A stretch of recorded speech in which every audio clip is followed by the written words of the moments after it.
देखो प्रतिवर्ती चाप क्या है, प्रतिवर्ती चाप क्या है? न्यूरॉन में जिस पथ से आवेग गति करता है, आवेग जाता है, न्यूरॉन में जिस पथ से आवेग जाता है उसे प्रतिवर्ती चाप कहते हैं। न्यूरॉन में आवेग जिस पथ से जाता है उसे प्रतिवर्ती चाप कहते हैं। यानी हमारा तंत्रिकीय नियंत्रण समाप्त हो चुका है। अब चलेंगे रासायनिक नियंत्रण एवं समन्वय पर। रासायनिक नियंत्रण एवं समन्वय पर। तो रासायनिक नियंत्रण एवं समन्वय जो है सो प्रमुख रूप से हार्मोन के द्वारा होता है। रासायनिक नियंत्रण एवं समन्वय किसके द्वारा होता है? हार्मोन के द्वारा होता है। हार्मोन एक कार्बनिक यौगिक है। हार्मोन एक कार्बनिक यौगिक है जो थोड़ा मात्रा यानी अल्प मात्रा में स्रावित होता है और शरीर के सभी क्रियाओं का नियंत्रण एवं समन्वय कर देता है। यानी इतना निकलता, थोड़ा सा निकलता है और शरीर का सभी क्रियाओं का नियंत्रण एवं समन्वय करता है। ठीक है, समझ में आया? जैसे देखो वृद्धि हार्मोनर है, वृद्धि हार्मोन बनता है तो अल्प मात्रा में ही निकलता है लेकिन शरीर का अच्छा विकास हो जाता है। और किसी का अगर ज़्यादा निकलता है तो लंबा तगड़ा बहुत हो जाता है, तो उतना भी अच्छा नहीं होता है। ठीक है, समझ में आया? ये जो अल्प मात्रा में ही निकलता है।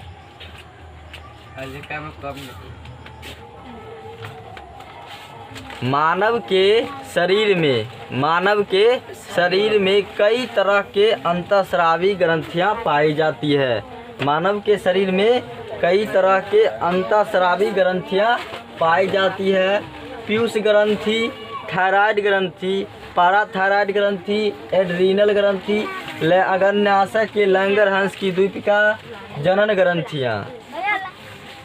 पीयूष ग्रंथि, थायराइड ग्रंथि, पाराथायराइड ग्रंथि, एड्रीनल ग्रंथि, अग्न्याशय के लैंगरहंस की द्वीपिका जनन ग्रंथियाँ। पीयूष ग्रंथि, थायराइड ग्रंथि, पाराथायराइड ग्रंथि, एड्रीनल ग्रंथि, लैंगरहंस की द्वीपिका जनन ग्रंथियाँ। हो गया? याद हुआ? अरे अग्न्याशय, लैंगरहंस की द्वीपिका कहाँ रहेगा? हवा में कि अग्न्याशय में रहेगा? तो अग्न्याशय नहीं भी बोलेंगे ना चलेगा। ठीक है, याद हुआ? पीयूष ग्रंथि, थायराइड ग्रंथि, पाराथायराइड ग्रंथि, एड्रीनल ग्रंथि, लैंगरहंस की द्वीपिका जनन ग्रंथियाँ। अभी बताओ तो अब क्या क्या बताएं? खड़ा हो जाओ, क्या बताएं? पीयूष ग्रंथि, थायराइड ग्रंथि, पाराथायराइड ग्रंथि, एड्रीनल ग्रंथि, अग्न्याशय की लाहौर ग्रंथि, जनन प्रक्रिया। जनन प्रक्रिया की जनन ग्रंथि है, याद नहीं रहता है। याद हुआ इधर? पीयूष ग्रंथि, थायराइड ग्रंथि, पाराथायराइड ग्रंथि, एड्रीनल ग्रंथि, अग्न्याशय के लैंगरहंस की द्वीपिका जनन ग्रंथियाँ। जनन ग्रंथि में भी दो तरह का होता है, एक अंडाशय होता है और एक विरसन होता है। अंडाशय विरसन, अंडाशय विरसन। देखो पीयूष ग्रंथि जो है, पीयूष ग्रंथि है मस्तिष्क के अंदर कपाल है, उसके अंदर जो है स्फेनॉइड नामक हड्डी रहता है, उसी के अंदर में ये स्थित रहता है। बहुत छोटा रहता है, तनी को यहाँ पे अंदर में तनी को छोटा रहता है, बहुत छोटा रहता है। ठीक है, तो पीयूष ग्रंथि जो है स्फेनॉइड नामक हड्डी में रहता है, स्थित रहता है। स्फेनॉइड नामक हड्डी में स्थित रहता है पीयूष ग्रंथि। यह बहुत छोटा ग्रंथि होता है और यह जो है से वृद्धि को नियंत्रित करता है, शरीर के वृद्धि विकास का नियंत्रित करता है पीयूष ग्रंथि। और यह जो है इसके अलावा सभी ग्रंथि जो है उसको क्या करता है? नियंत्रित करता है। सभी ग्रंथियाँ, टोटल ग्रंथियाँ ना, सबको नियंत्रण में कौन रखता है? पीयूष ग्रंथि। इसीलिए इसे मास्टर ग्रंथि भी कहते हैं। पीयूष ग्रंथि को मास्टर ग्रंथि भी कहते हैं। अगर कोई ग्रंथि इसमें से काम नहीं करेगा तो ये झट से आता है, ये झट से आएगा, कहेगा अरे काम काहे नहीं करता है, कौन नियंत्रित कर रहा है? पीयूष ग्रंथि। पीयूष ग्रंथि करता है। तो इसीलिए याद रखना है, पीयूष ग्रंथि जो है मास्टर ग्रंथि है। पीयूष ग्रंथि को क्या कहते हैं? क्यों कहते हैं? क्योंकि यह सबका मास्टर है। हाँ सभी का मास्टर है, सबका मालिक है, सबका क्या है? मालिक है। सबके भगवान। समझ में आ गया पीयूष ग्रंथि। उसके बाद थायराइड ग्रंथि है ना, यहाँ पे अंदर में रहता है थायराइड ग्रंथि। समझ गई? थायराइड ग्रंथि जो है ये थायरॉक्सिन नामक हार्मोन निकालता है आयोडीन के उपस्थिति में। जब आयोडीन का लेवल जो है ना, लेवल अच्छा रहता है तो उससे निकलते रहता है कौन? थायरॉक्सिन हार्मोन निकलता है।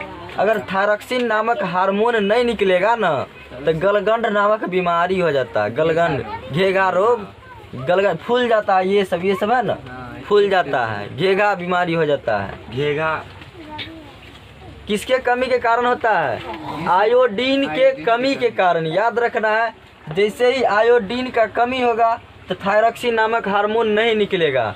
थायरॉक्सिन नामक हार्मोन नहीं निकलेगा तो ये फूल जाएगा, यानी घेघा रोग हो जाएगा। याद होगा? घेघा रोग आयोडीन के कमी से होता है, और आयोडीन के कमी के कारण थायरॉक्सिन नामक हार्मोन नहीं निकलता है। थायरॉक्सिन नामक हार्मोन नहीं निकलता है, ये सब फूल जाता है। किस में? किस बीमारी में? तो घेघा रोग में। याद रखना है। उसके बाद पाराथायराइड ग्रंथि, थायराइड ग्रंथि के ठीक नीचे रहता है, ये है ना पाराथायराइड, इसके ठीक नीचे रहता है। और ये कैल्शियम का नियंत्रण करता है। खाना खाते हैं ना, कैल्शियम रहता है। ये जो पाराथायराइड ग्रंथि किसका नियंत्रण करता है? कैल्शियम का नियंत्रण करता है। इसके बाद एड्रीनल ग्रंथि है। तो एड्रीनल ग्रंथि जो है भोजन का, यानी भोजन जो करते हैं उसमें वसा, कार्बोहाइड्रेट इत्यादि लेते हैं, तो ये सभी का नियंत्रण कौन करता है? एड्रीनल ग्रंथि करता है। साथ में यह यौन आचरण, जल, गुस्सा, उत्तेजना, तनाव नहीं आता है, गुस्सा आ रहा है, तो उस सब का भी नियंत्रण कौन करता है? एड्रीनल ग्रंथि करता है। यौन आचरण, जल समझ में आ रहा है, गुस्सा, उत्तेजना, तनाव, यौन आचरण समझ में आ रहा है? यौन आचरण समझ में आता है? आता है? किसी को नहीं आ रहा है? इस अगला चैप्टर में बताएंगे यौन आचरण। अब अग्न्याशय के लैंगरहैंस की दीपिका, ये अग्न्याशय के अंदर रहता है। इसका दीवार, अग्न्याशय के अंदर जो दीवार रहता है ना, उसी को क्या कहा जाता है? लैंगरहैंस की दीपिका। इसी से इंसुलिन नामक हार्मोन निकलता है। याद रखना है, ये जो लैंगरहैंस की दीपिका है ये किसका नियंत्रण रखता है? किसका नियंत्रण करता है? इंसुलिन का नियंत्रण करता है। और इंसुलिन जैसे ही निकलता है तो मधुमेह नामक रोग नहीं होता है। यानी उसका शर्करा, चीनी खाती है, इतना सब खाता है, चीनी खाता है ना, बहुत चीनी खाती है। कभी होता है किसी को रोग होता है चीनिया? बच्चा में तो बहुत खा जाता है। क्यों नहीं होता? क्योंकि इंसुलिन नामक निकलते रहता है हार्मोन जो शर्करा का नियंत्रण रखता है, शर्करा चीनी का नियंत्रण रखता है। अगर किसी में ये नहीं बनता है तो उसमें मधुमेह रोग, चिनिया बीमारी समझती है ना, मधुमेह रोग हो जाता है। लैंगरहैंस की दीपिका से इंसुलिन नामक हार्मोन निकलता है जो मधुमेह रोग को नहीं होने देता है। अगर जैसे ही कमता है तो मधुमेह नामक रोग होता है। मधुमेह नामक रोग में देह फूल जाता है, बहुत फूल जाता है। अगर उस जिसके पास ये बीमारी हो गया, जिसके पास ये बीमारी होता है ना, तो उसमें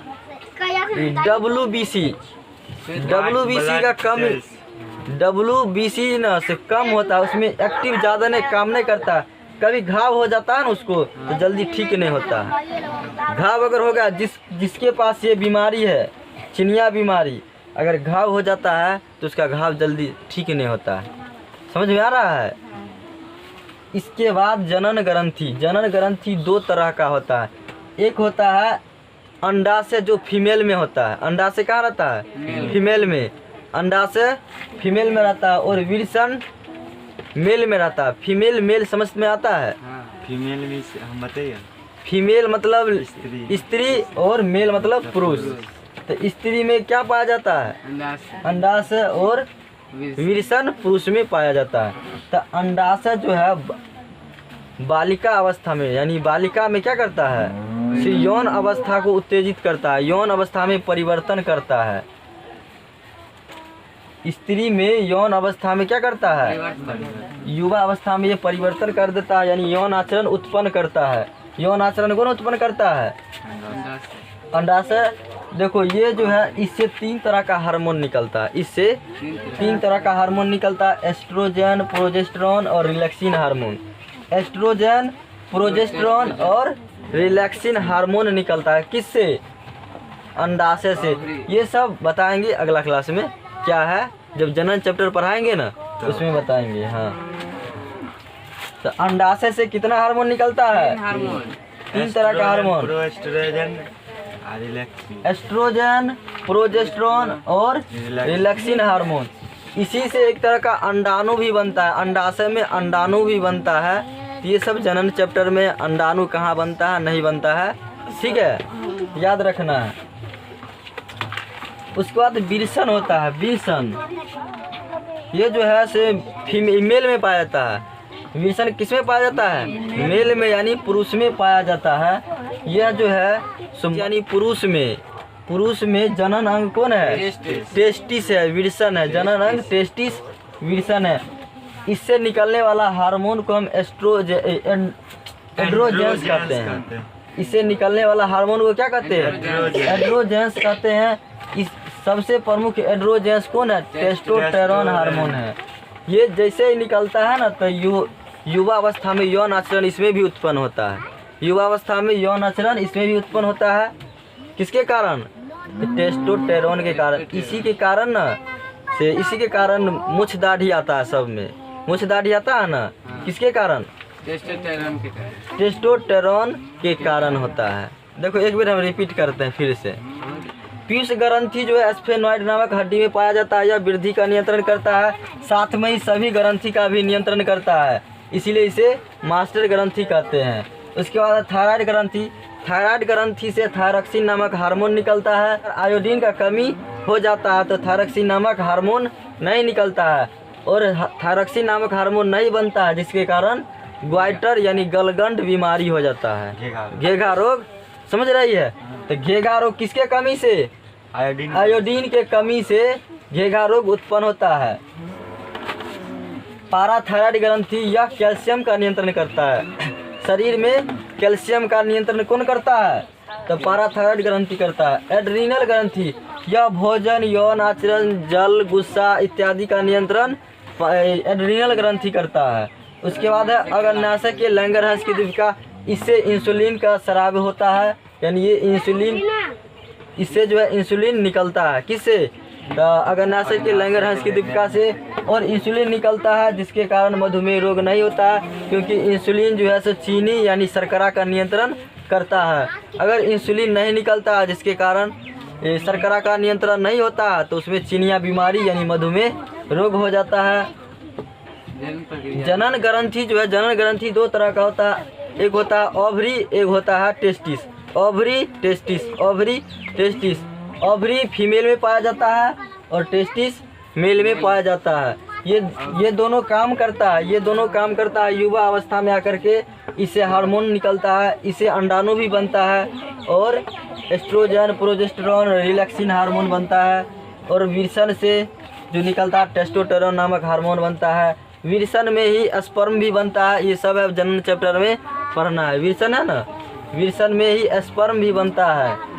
देखो ये जो है, ये दोनों हार्मोन कौन, ये दोनों हार्मोन यानी ये दोनों से जो हार्मोन निकलता है, ये दोनों क्या करता है, यौन आचरण को उत्तेजित करता है, यौन आचरण को उत्तेजित करता है। कौन, ये दोनों मिल करके।